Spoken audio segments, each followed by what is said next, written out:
Thanks for tuning in. Ham Talk Live will be on the air shortly. Please stand by.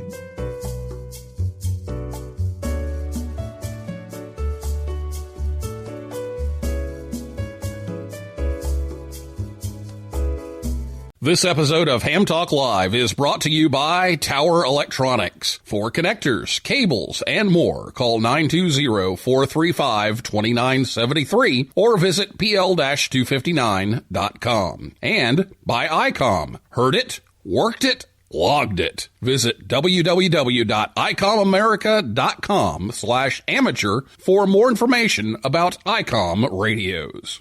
It's Ham Radio.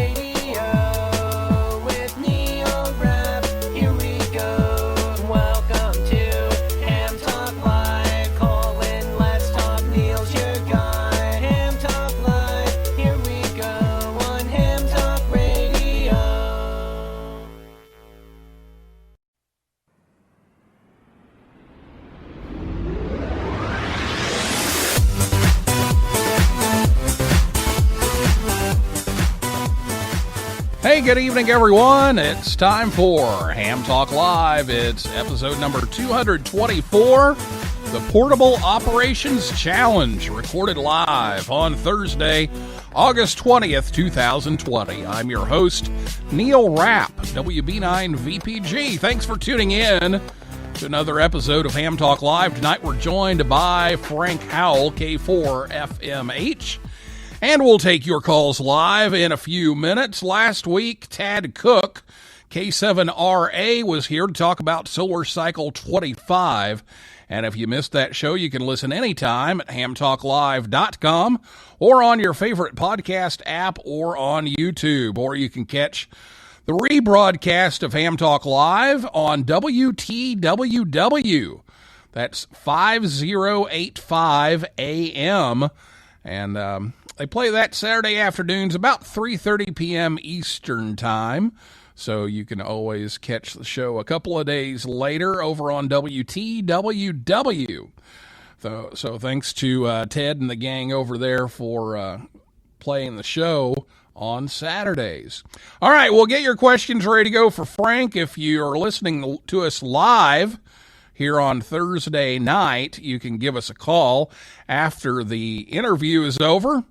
I'll go ahead and give you the phone number now so you can have it ready for when we announce that. It's 859-982-7373. Again, 859-982-7373. You can also tweet us. It's at Ham Talk Live on Twitter. If you're on Spreaker, you can type in the comments, and we'll get that.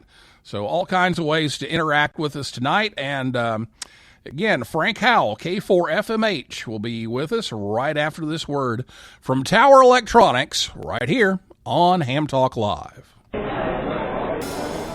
Thanks for choosing Tower Electronics. How may we help you today? We have PL259s, we have in connectors, we have SMA adapters, we have BNC adapters. What can I show you today? Where's the tower? Well, we don't actually have a tower with us, but we have all kinds of things you can use with a tower. We have power poles, antennas, soldering irons, and meters. Where's the tower? Ma'am, that's the name of our company. We can't haul towers to all the hamfests across the country that we visit, but we have almost every connector and adapter you would need to connect your antenna that's on your tower. I don't think there's a tower back there. I really don't. Tower Electronics. Visit us at a hamfest near you or call 920-435-2973 or see our whole catalog at pl-259.com. Sorry, one thing we don't have is a tower. The grass may be greener on the other side, but at least we don't have to mow it. You're listening to Ham Talk Live with Neil Rapp.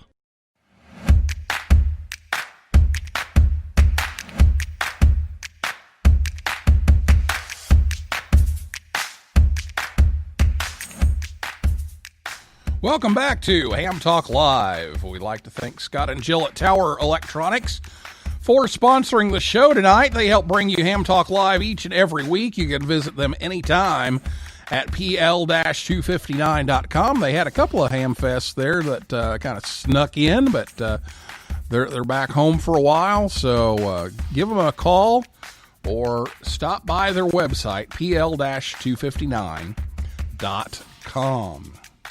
My guest tonight is Frank Howell. He's a professor emeritus from Mississippi State University and an adjunct professor at Emory University. He's been a shortwave listener, DXer, and antenna builder since he was 8 years old. At age 20, he led the construction of 2 radio stations, professional broadcast radio stations, served as the news director at WXLX before attending graduate school and pursuing a career as a college professor. Frank became a ham at age 58, in 2010. He lives in Ridgeland, a northern suburb of Jackson, Mississippi, and he is a part of the ICQ podcast team, if I can talk. He's also been on the QSO radio show on WTWW, where you also hear Ham Talk Live, and also on the W5KUB Roundtable. So here's a little clip about the Portable Ops Challenge we're going to talk about tonight. I do like operating my ham radio rig outdoors, but on contest days, well, the superstations always seem to win. So here's the deal. The steering committee has taken a bulldozer to level the playing field between the big guns and the little pistols in the Fox Mike Hotel Portable Ops Challenge. It's October 3rd and 4th, 2020. See foxmikehotel.com and click the POC tab. Will you take the challenge? All right, so will you take the challenge? That's the question. Frank, welcome to Ham Talk Live. Neil, thank you for having me. Your podcast is one of those that's in my podcast list, and I listen to each and every episode, and I want to thank you for everything you do. It's tough following Tad, the Sun God Cook. That was a great show this week. It was everything I could do at the beginning of the show.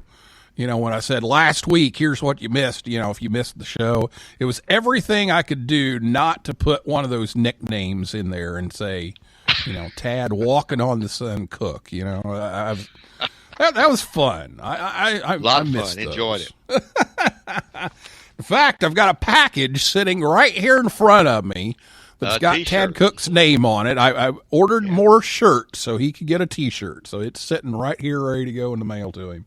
Good deal. But it was a lot of fun. Well, you're here, and we'll have some fun with this tonight. And you're a former professional broadcaster, and so we're used to this radio thing. So let's talk. That's what we do. And you've got a new contest called the Portable Operations Challenge, and it's a very unique setup. So tell us about the setup of this. Tell us about the contest and what inspired you to do this. Well, of course, portable operating inspired it basically, but I enjoy getting into contests, state QSO parties, field day, and things like that. And when I talk with other ham operators, particularly those who operate portably, we'll talk about contests, and they'll go, yeah, I enjoy doing it. It's kind of thrilling, get in there in the chase, try to get into a pileup. But, just never going to win. The superstation's always going to dominate. And little head hanging there. And I got to thinking about, I taught a course for a number of years on the sociology of sport, published research on the effects of being a high school varsity athlete, on the editorial board of the Sociology of Sport Journal, yada, yada, yada, the academic stuff on sports. So I got to thinking about amateur radio calls contesting a radio sport. It reflects a lot of differences in radio gear. He or she who has the best gear tends to win. And I think we've just sort of edged into that through sort of a competitive nature. Not everybody can have the superstation, say, that K3LR Tim Duffy has in western Pennsylvania, 12 transceivers, one for each band, a rack of SDRs on PSK Reporter, feeding up where the spots are to each station, and so on and so on. And there's nothing wrong with building a superstation. If you've got a few $100,000 that you can do it, why not? Nothing wrong with that.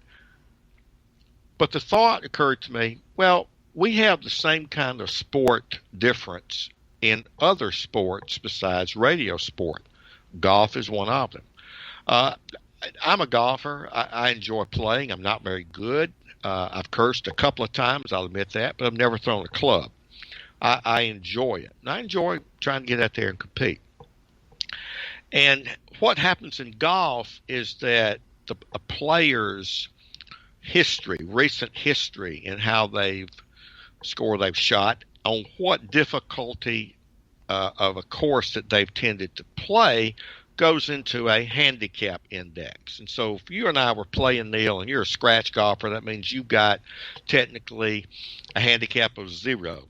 Par for you is probably 72 holes, if that's the par for the course. Well, let's just say I shoot about an 82 or so, or somewhere in there. Well, then that means that I would get a stroke every hole. And I could shoot bogey, 1 over par, and you could shoot par, and we'd tie. So that's how golf handicaps. So it occurred to me in working with my portable ops team, as you take a break or after it's over, you start talking about things. I thought, what really makes a difference between a big contest station and a portable ops station? Now, bear in mind, all contest stations are not alike, very far from it. Not many people have a Tim Duffy type station. Tom Roush down in Barnesville, Georgia, has a antenna field that most broadcasters would die for. Probably 8 or 9 towers last time I checked on Google Earth. And there are many, many others. But what can we do to try to level that playing field to make it more about radio sport than radio gear? Now, that's the idea. And we can talk some more about that. Keep the questions coming. But that's the basic idea of where it came from. Well, I'm going to take exception with you on just one thing. Okay. That. Now, when I went to college, I was actually pre-med. Yeah. And so I had to take a PE elective. Yeah. Actually, 2. I took bowling, and the other one I took was golf. Yeah. And I told everybody that I was taking golf because it was a required subject for my major.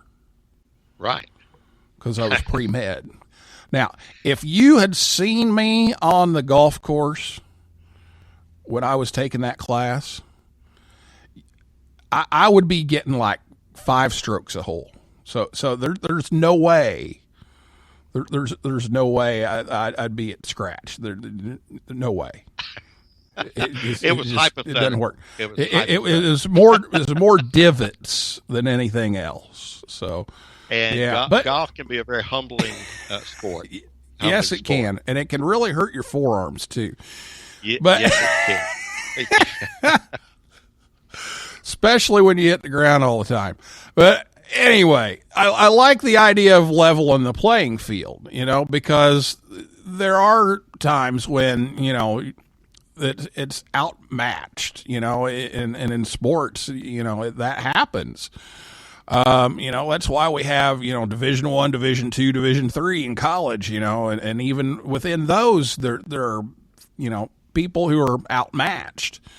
And so I like the idea of leveling the playing field. So how are you leveling the playing field between a K3LR or a K9CT or, how are you leveling the playing field between those? Okay.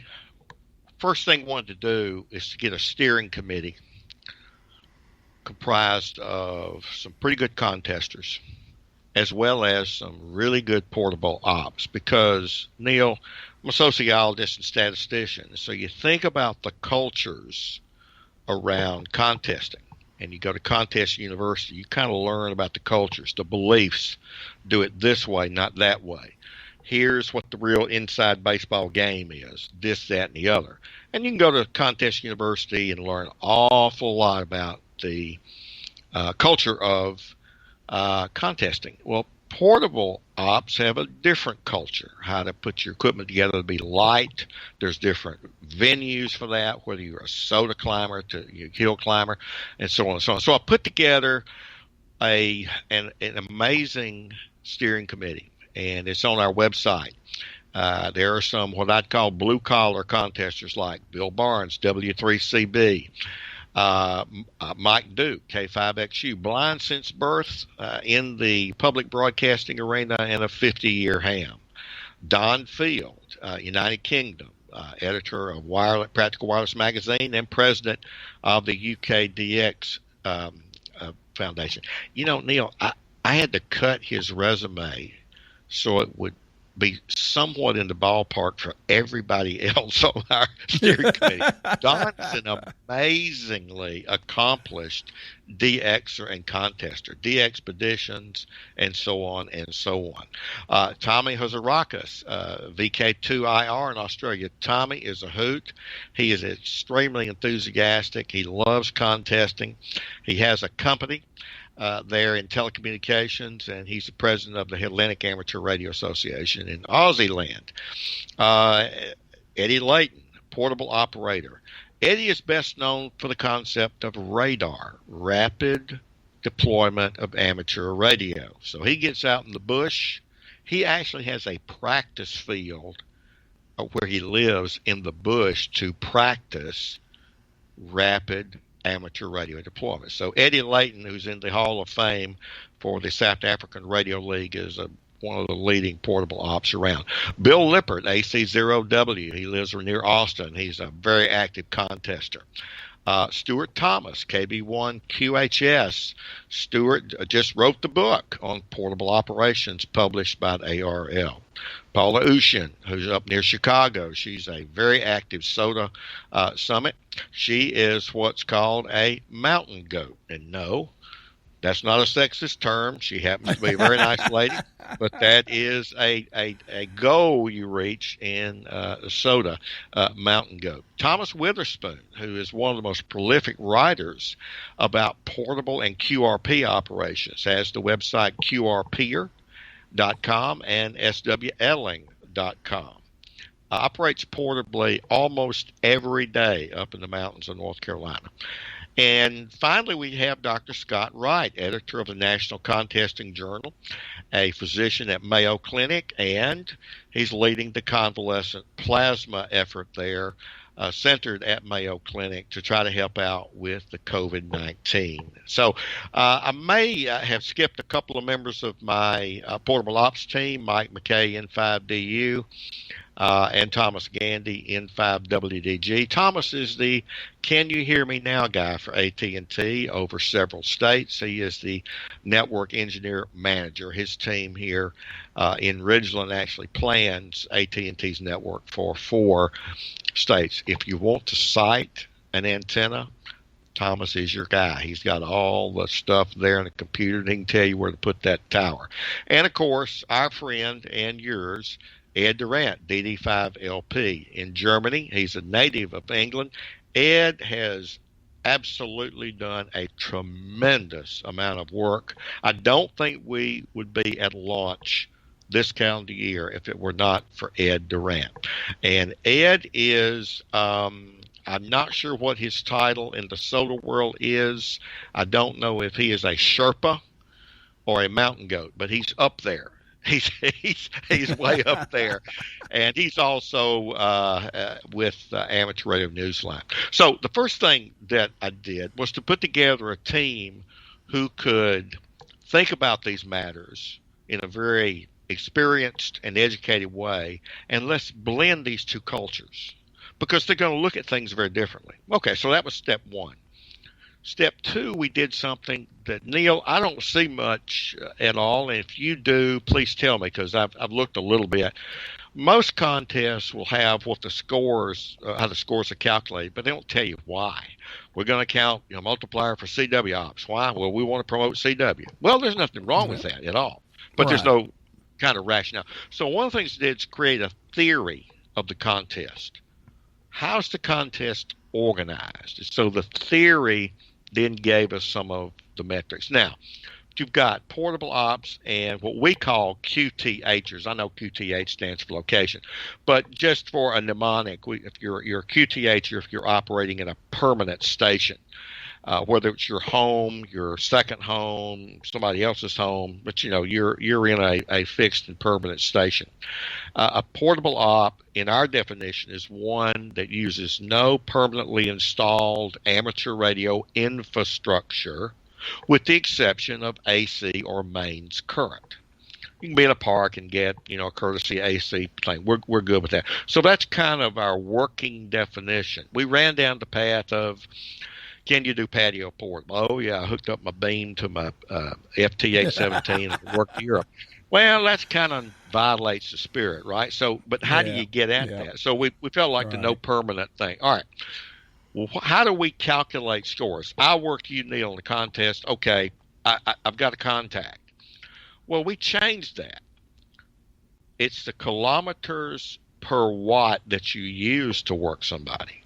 Now, you can be in another continent, and I'm using a kilowatt, and you can be in the next town, and I'm using QRP. And we'd have to do the math with the numbers, but the QRP person just might get a better KPW score there. You just have to do the math. So efficiency of power rather than having all the power that the law allows. So kilowatts or kilometers per watt is the basic score. Okay. Now, what we did on the different modes, now what many contests do is they say, okay, you can't put these together. They're just different. Everybody will do FT8, and Bob's your uncle, they're going to win. Why? It's the difficulty of making the contact to us. So phone is the most difficult, with everything else being equal, conditions being exactly the same. Phone, whether it's sideband or AM, probably not FM, but phone is the most challenging, followed by CW. CW can get in there where phone can't. But wow, digital, and especially the Joe Taylor variety, FT8 and FT4, you don't even have to hear it with the human ear. It can be below the noise level and still be recoverable. So if you're working digital, you get a multiplier on that KPW of 1 or nothing. If you work in CW, you get a multiplier. I think it's of 2, and then for phone, I think it's 3. But I'll have to check the table that Ed and I put together. But you see, the point is, you get a multiplier on that, depending how difficult the mode is. Okay, well that tends to level a little bit of playing field. Okay, how do you deal with a tremendous number of transmitters and operators and the little one person? Guy or gal, okay, one transmitter out operating QRP. Well, let's just face it. You can be there, Neil, and you can be chugging along, the little engine that could. You are calling CQ. You are working every contact that comes back to you, no matter where you're running 5 watts, 100 watts, or 1,000 watts. But if there's another person with just 2 stations, and they're constantly at it, who's going to do better? In all likelihood, the 2 transmitters. So we started out by saying you can have as many transmitters as you want, but we're going to divide your total score by the number of transmitters you have. So the K3LR can have 12. And Neil operating with that 5 watt new ICOM 705 that you're probably gonna talk about at some point. Yes, hey, there you go. You can use 1, you can use a dozen, but it's the per transmitter production. That seems more about sport than about gear. Okay, well, the steering committee said, all right, let's be fair. Let's don't go crazy. So for this first year, because we don't know, because let's face it, 2 transmitters over 1 is a jump. Well, it's 3 that much better than 2, and it's 4, and so on. So there may be a non-linear impact in the number of transmitters that you have. So we said, okay, let's do the first year. Let's just restrict it to 2 transmitters. You can have as many operators as you want. You can run people in and out of there in 30-minute intervals, so you got a fresh voice or a fresh wrist if you're a CW op or whatever. You can do all you want to. The more that you have in the contest as operators, the more fun you're going to have. That's a real virtue of field day, I think, when you got a bunch of people and they all get a chance to get their hand in. That's up to the individual team. And so you're only going to have two transmitters that are operating concurrently. Now, you can bring a dozen. You may blow out a final. You may have one set up for digital, one set up for CW, and one set up for sideband. And all you do is have any two of them operating at one time. Two concurrently max. And then if you got two, we'll divide by two. Okay. Wow. Now, does that make Neil operating with that ICOM 705? How many watts does that have now? Is that 10 watts on phone? I believe it's 10 on phone, yeah. Yeah, okay. So Neil's out there calling CQ with his new ICOM 705 out in the wilderness, just really working those stations. And is that going to be equal to a K3LR, even under the other conditions? Well, what we haven't got are the beam antennas with gain, or any antennas with gain. You can take Bob Howell with his wire beams and you get some gain. So it really doesn't. And it also doesn't take into account that you've got a nice environment to be in your shack. You probably will have the use of an amp if you want it, although I have an amp for my portable team. Not that's not all a lie. Having a permanent tower with a directional gain producing beam is still something we're able to get at. Now, it's hard to get your arms around that. You trust people. The other one is there's a real mutual attractiveness for home-based operators to work other home-based operators. And then if you're kind of scavenging late in the night, you might get a few of the lower power stations that you passed over earlier. How do we take that into account? Well, we have another multiplier that I, being a statistician, and this is a show about electronics, we call that a tuning parameter. And if you're a QTH station, you get a multiplier of 1. If you're a portable station, you get a multiplier of 1.414. I'm going to explain why it's that way in just a second. Okay. So depending on the two people or two stations working one another, if you're a QTH station, you work another QTH station. Okay, it's a multiplier of 1 because that's the easiest. In all likelihood, that's going to be the easiest. If you're a QTH station and you work a portable station or a portable station that works a QTH station, you get a 1.414, and I won't read all the rest of the numbers. But if you're a portable to portable, you get that one as a multiplier of 2. And yes, friends, the mathematicians who are listening know what is the square root of 2. It is about 1.414135562. So yes, what we were doing is saying this: how much do we need to still equalize the portable station relative to the QTH station, even after we've equalized power, kilometers per watt, even if we've managed the number of transmitters, okay? And even after we've kind of equalized for the difficulty of the mode to make the contact, well, we think a multiplier of 2 versus 1. That's a subjective judgment. But we started out with a portable to portable getting a multiplier of 4. And Ed, DD5LP, and I actually ran some numbers. We made up some numbers from he in Germany and I here in Mississippi, and we kind of used those multipliers to see how that would work. I actually did a simulation where I generated that log data and ran it through that. And let me tell you, the portable ops just kicked the fannies of the QTH stations when it was a multiplier of 4. So we tamped that down, Neil. And again, it's a guess. It's subjective. It's a guess.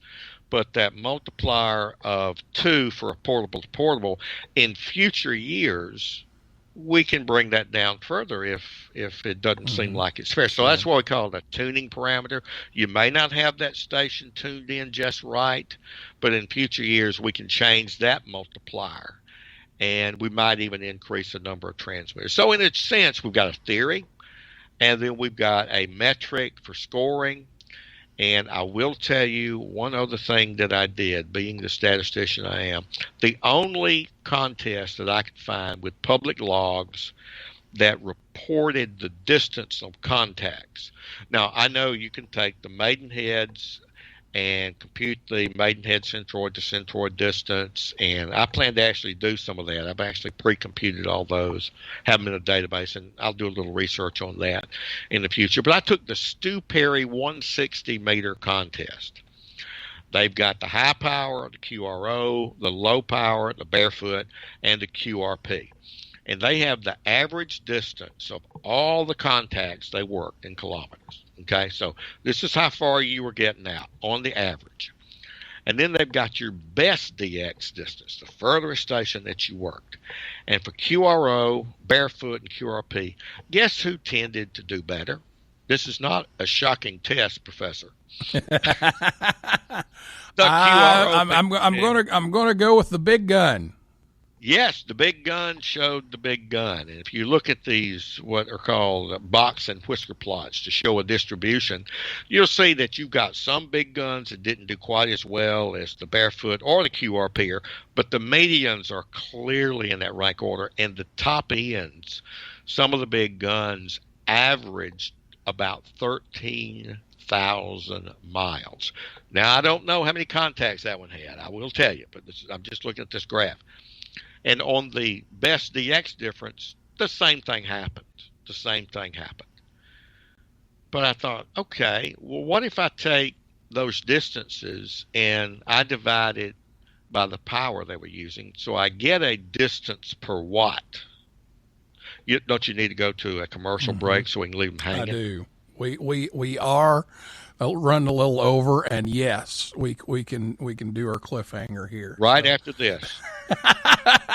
So when we come back, Frank will finish up about that, and we'll talk about some of the support that he has, and then we'll take your calls right after this word from ICOM America right here on Ham Talk Live. Get out and be active with ICOM's new IC705 and its optional multi-function backpack. The IC705 is your perfect QRP companion, as you have base station features and functionality at the tip of your fingers in a portable package covering HF, 6 meters, 2 meters, and 70 centimeters. This compact rig weighs in at just 1 kilo, or a little over 2 pounds, with RF direct sampling for most of the HF band and IF sampling for frequencies above 25 megahertz, and that large 4.3-inch color touch screen with live band scope and waterfall. The IC705 does 5 watts with a BP272 battery, or 10 watts with a 13.8 volt DC power supply, has sideband CW, AM, FM, and full D-Star functions, a micro USB connector, Bluetooth, and wireless LAN, integrated GPS with an antenna and GPS logger, a micro SD card slot, a speaker mic comes standard, and supports QRP operations. The perfect accessory for your 705 is the optional backpack LC192 with a special compartment for your IC705 and room for accessories for soda activations or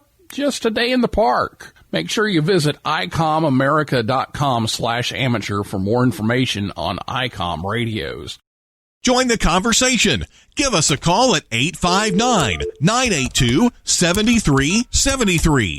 Again, the number to call is 859-982-7373. Or, if you'd rather type than talk, tweet us at Ham Talk Live. Now, here's Neil Rapp with more Ham Talk Live. Right now, you could be taking a de-expedition to North Korea and work the pile-up of the century. But instead, you've decided to listen to Ham Talk Live. We thank you. And now, here's Neil Rapp with more of the show.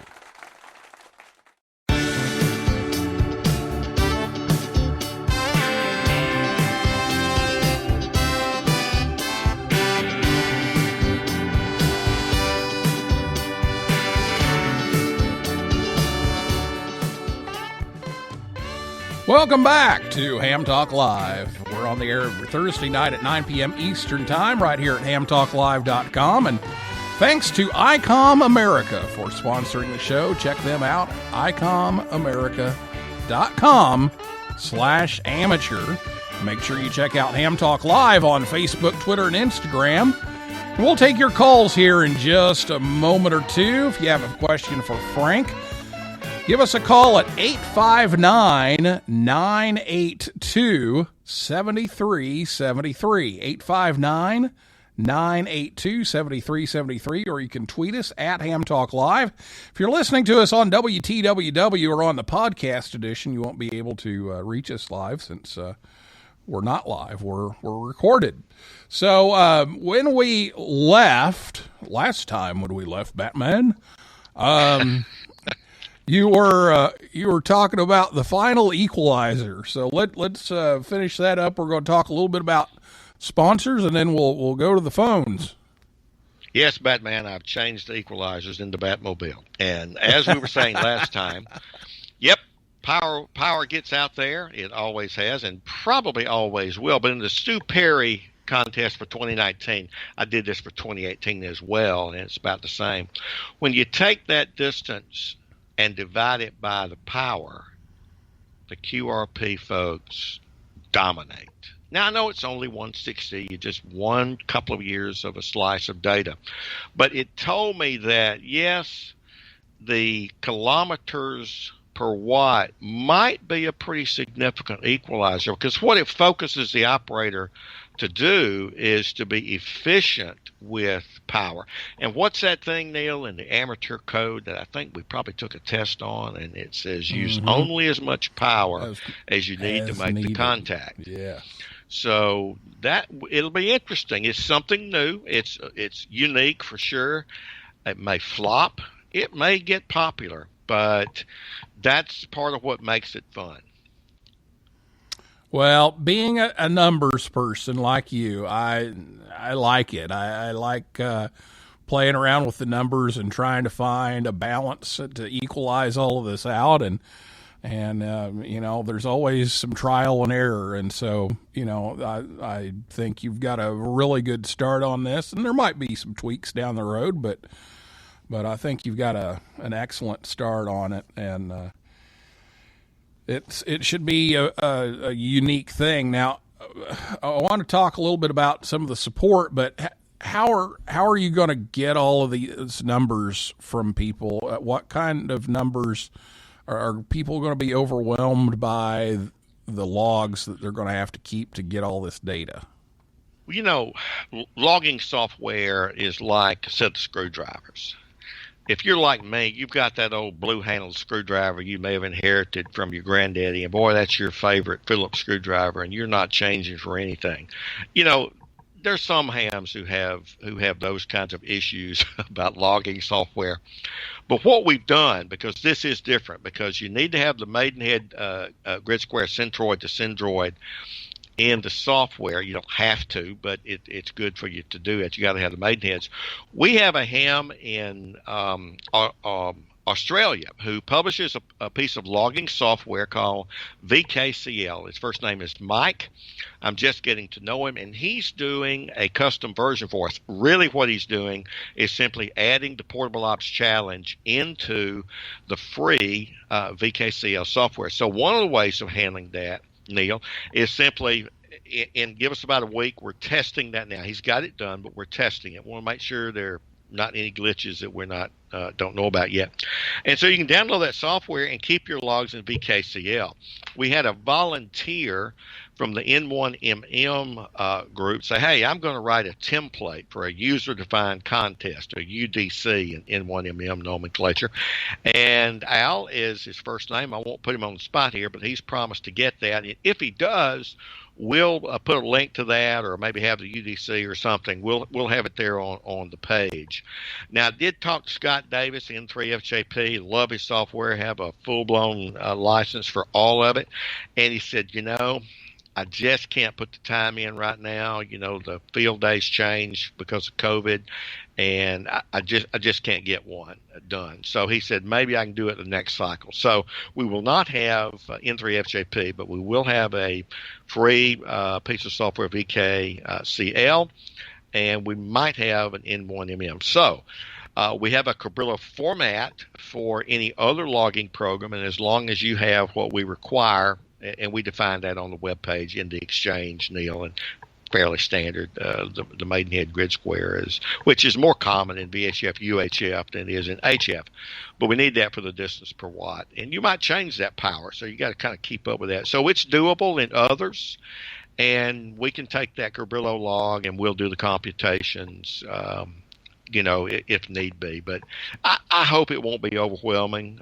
We don't think it will, and we're trying to put something out there that's free, that will work fine. And Mike, who's the author of VKCL, will be joining our steering committee next week, and he's going to work with us on vetting the logs to make sure nobody doesn't put a comma or a decimal point in the wrong place, so to speak. We have to check those things.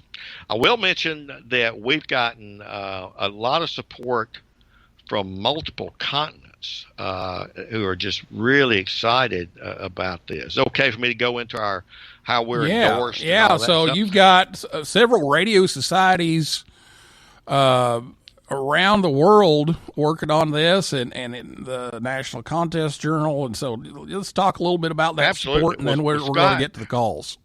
Dr. Scott Wright has been a supporter for 6 months or so, and so I don't want to call them sponsors because there's nothing financial necessarily. All they're doing is saying, hey, we think this is a good concept, so we're giving an endorsement.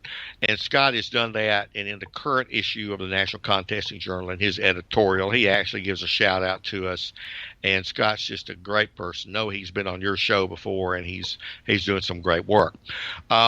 We also have the United Kingdom DX Foundation, CDXC, as I mentioned, Don Field, the editor of Practical Wireless, and DXer, Expeditioner Extraordinaire, is the president of that. The South African Radio League, Dennis is just very exciting. Got an email from him a few days ago, and he says, let the games begin. We're ready.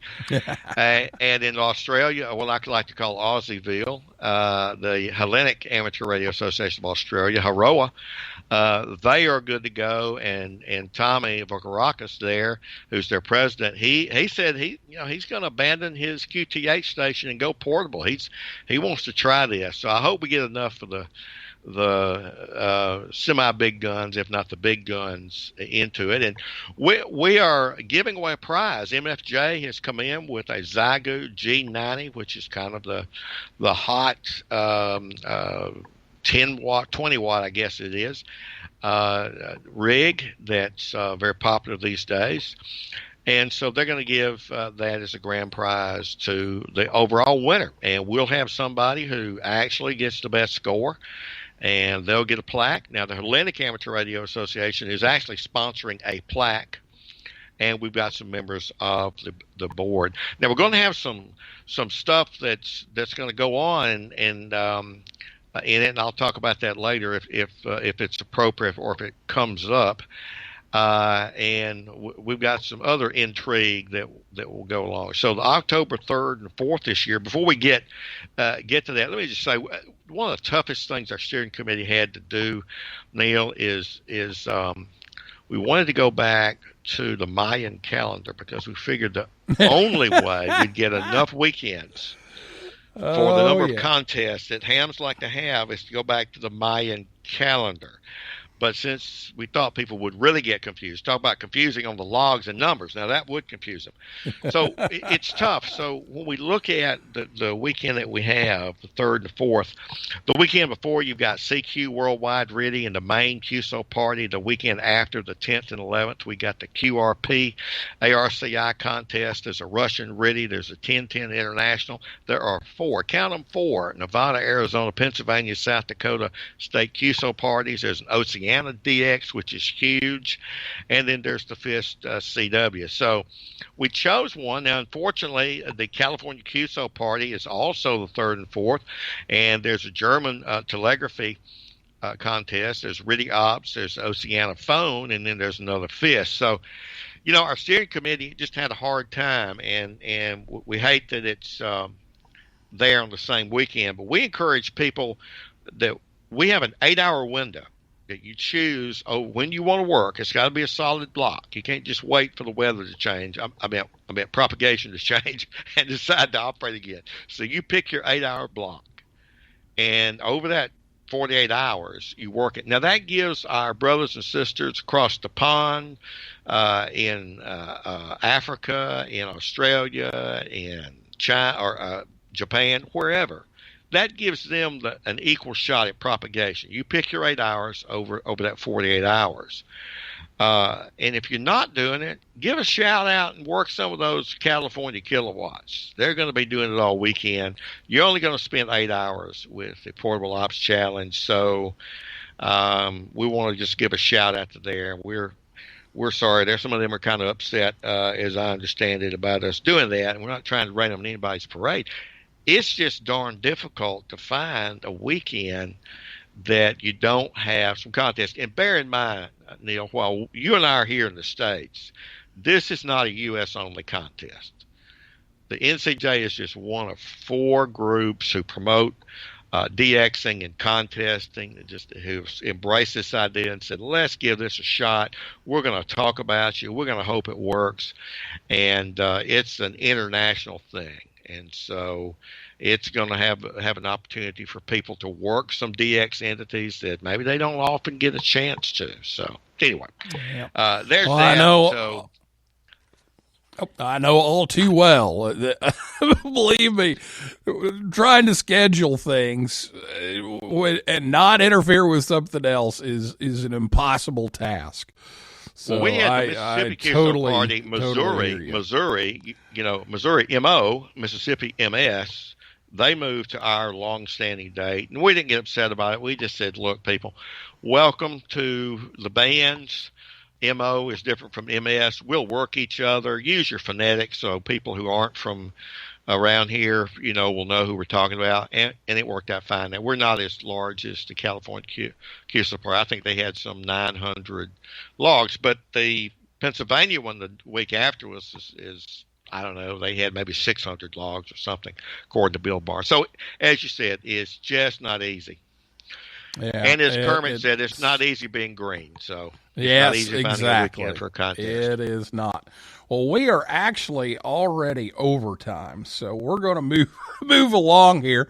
We want to take calls at 859-982-7373. We'll see if we can get one or two in here real quick, and we'll check. But we also have a very long distance phone call from Ed Durant, DD5LP. So we're gonna play Ed's phone call here. It's like 3 a.m, so we'll forgive him for sending it ahead of time. But here it is. Hi Neil, hi Frank. Thanks Neil for giving Frank some time to publicise the new Portable Operations Challenge, a contest I call the Thinkers Contest, because you've got to decide when you're going to take the 8-hour block within the 48 hours, depending on propagation and other factors. You've got to decide what power you want to use. You've got to decide lots of things about which mode is a better option for you based on the handicapping, whether you go portable or operate from your home station. So there's a lot of work beforehand to do, and then some good contesting for 8 hours in what is going to be an international contest. What I'd like to prompt Frank to cover perhaps is contests within contests. On the ICQ recording, we heard that Frank's contesting group had decided between themselves to enter the POC and compete against each other, and in a similar way the ICQ podcast presenters are doing the same. There's no need for any registration, but how about the ARN guys joining in as well, Neil? What do you think? From Ed, DD5LP. Well, the Newsline crew's been in on several of these, and Christian K0STH has, the Fallout and the tune-up, and we've done some of those, and so, maybe we can do Newsline. But Frank, you want to address Ed's call here? Ed is the Energizer Bunny of amateur radio. I love him. He says what he thinks. I respect and appreciate that, and we get along just so very, very well. And he's also on the ICQ podcast as a presenter as well. Ed's got a great idea. He probably got a little bit misconstrued something I said. My podcast team is not competing within ourselves. We're going to operate as one team. However, the steering committee, my Portable Ops team is sponsoring a steering committee championship just for the steering committee. Whoever gets the best score for the steering committee log, we'll give them a nice plaque. The ICQ podcast is talking about, at Ed's behest, having a little, game within a game there. And so I hope Amateur Radio Newsline will consider doing that. I think it will give a lot of options for people to either get outdoors, and if it's cold or, it could be snowing, in Canada and places like that by October 3rd and 4th. So we'll give you a lot of options. I think it's a great idea. Yeah, well, we'll see if we can make that happen. And let's see here. We have a call on the line, and I also have a comment on here, but let's go ahead and take the call. Good evening. Welcome to Ham Talk Live. Good evening, Neil. It's Jocelyn, KD8VRX, and good evening, Frank. Hey, good evening, Jocelyn. Thank you for calling. I saw the caller ID, but I wanted to keep the suspense, Jocelyn. No worries. I saw the announcement of the contest, and I'm really looking forward to it. I have a KX2, and it's really fun to take around. Very light, very portable. But as Frank mentioned, on many contest weekends, nobody's looking for you. If contacts are easy to make, unless you're booming in somewhere, nobody's going to really try to dig the QRP guys out. I think this turns the table around, and I certainly welcome it. It's a different idea, and I certainly hope that everybody tries it, either from their QTH or even portable. But I think it's a great idea, and Frank, thank you for putting that together. Well, it's a team effort, and we got a great steering committee, as I've said. But Jocelyn, let me underscore your point.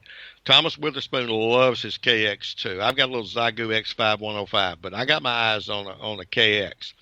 Number two, the first comment with my Portable Ops team as we were eating fried catfish at a local restaurant after the Mississippi QSO party was this: how did we make it pay to operate portable? And I think you just expressed it. So that was the first idea, Jocelyn, that I took down, pen to paper. How do we make it pay? And you said it. They're going to be chasing you if you're operating portable. Yeah, because, I've done a couple of parks on the air with the QRP, and, it's pretty good. But some station that may not hear you that's running a lot more power is just going to take over the frequency, and you're kind of tossed to the side. And if you're just in a pileup, like I said, unless you've got a really good setup, you may be able to break through the pileup. But otherwise you're just kind of, it's frustrating sometimes, to be honest. But those that are running all that power, they aren't going to get much for that power because, as you've already recognized, that distance for each watt, turn the drive down to your amp. I don't know if you remember Doc Hollywood, the old movie. Get off the interstate, Doc Hollywood. Turn down the drive, Doc Hollywood, because it's costing you. So that 5-watt rig you've got, Jocelyn, it hopefully will be the powerhouse that you may not get as many contacts, but they're going to be worth a lot more. Yeah, exactly. So anyway, I know the show is running a little long, and I just wanted to chime in and say thank you for the different idea on contesting and trying to level the playing field. I think that's fantastic. So thank you very much. Thank you so much. And thank you to all your team. Thank you, Jocelyn, for the call. We'll see you soon. All right. Take care, Neil. Bye-bye. Bye, Frank. Bye-bye. Bye-bye. All right. Troy Simpson, W9KVR, wants to know, have you ever thought about doing a midweek contest? Now, Troy and I, we're into the school club roundup because we're both school teachers and we have our school clubs that do this. And so we're in this Monday through Friday thing, which, I know it's not a contest. Well, Yeah, it's kind of like field day. It's not a contest, but there's a score, so the kids are going to make it a contest. So have you thought about the midweek thing? Yes, we did. In fact, we thought about midweek to try to avoid, quite frankly, the congestion on weekends.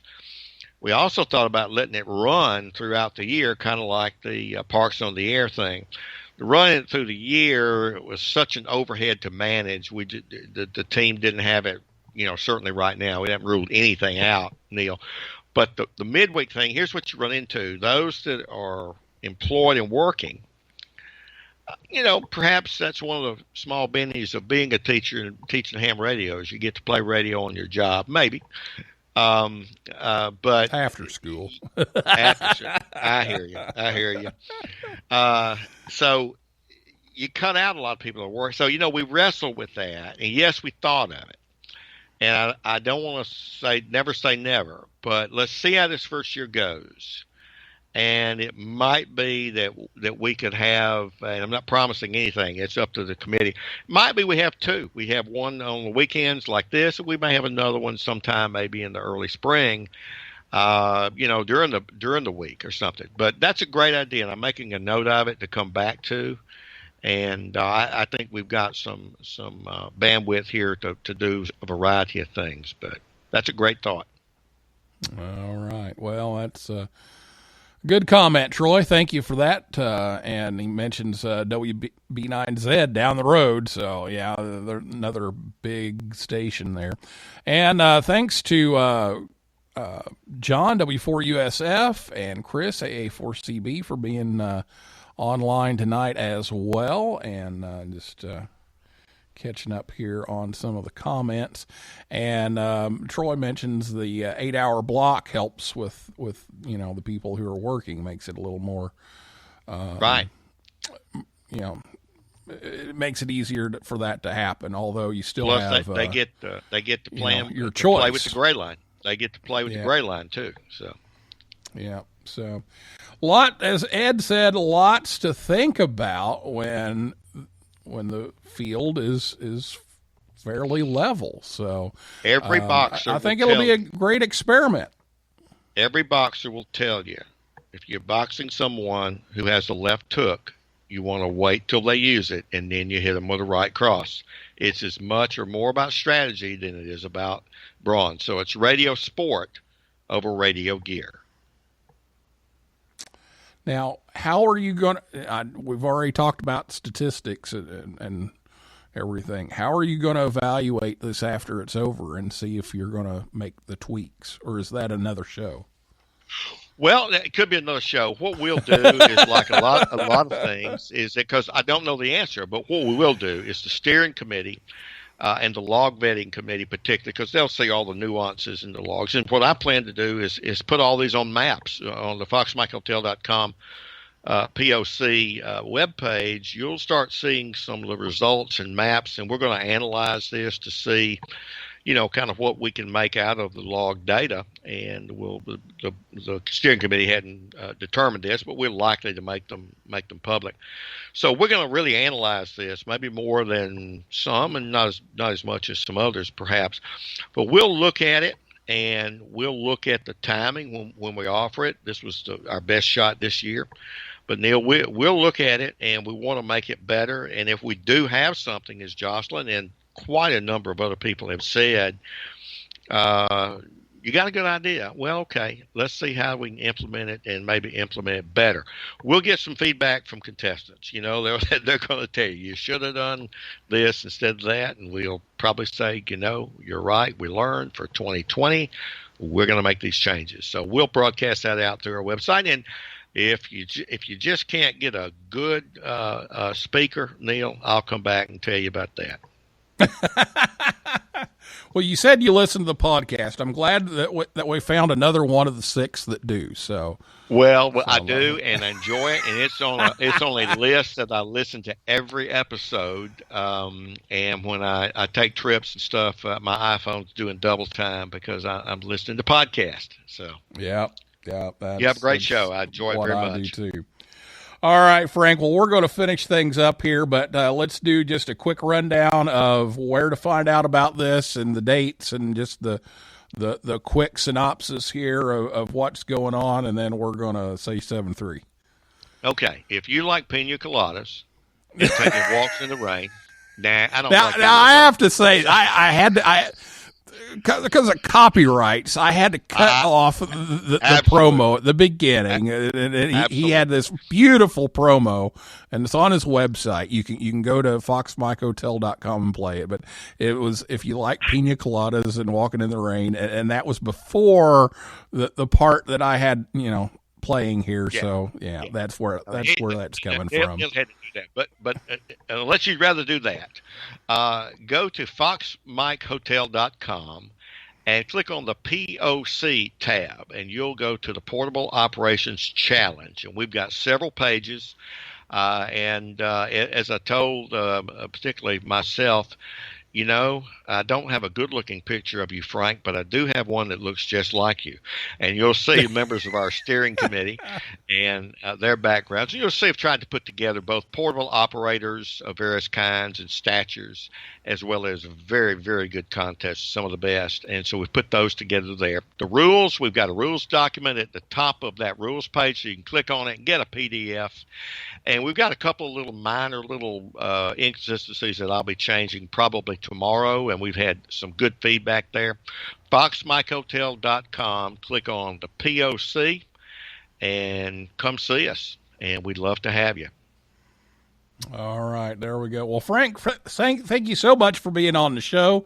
And next time you talk to Ed, give him a hard time for me. And I've been trying to get him to help me with my Welsh, because last night I found out about this town that's in Wales that has a name that's like 54 letters long or something, and so I'm trying to learn how to pronounce it. And so Ed's like, "Oh yeah, well, I had to do that in grammar school."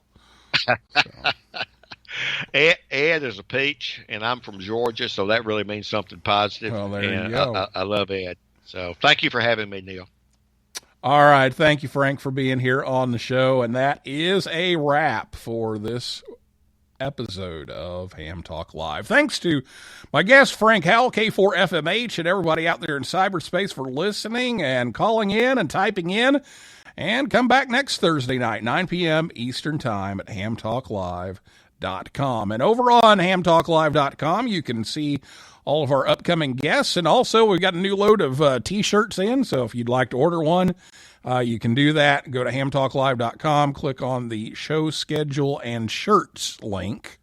I know that's kind of odd, but that's because I can't put it on the same website. So click on the link there, and that'll take you to the ordering page, and you can get a shirt. And if you like the show, leave us a review. That helps others find us faster. So for now, this is Neil Rapp, WB9VPG, saying 7375, and may the good DX be yours.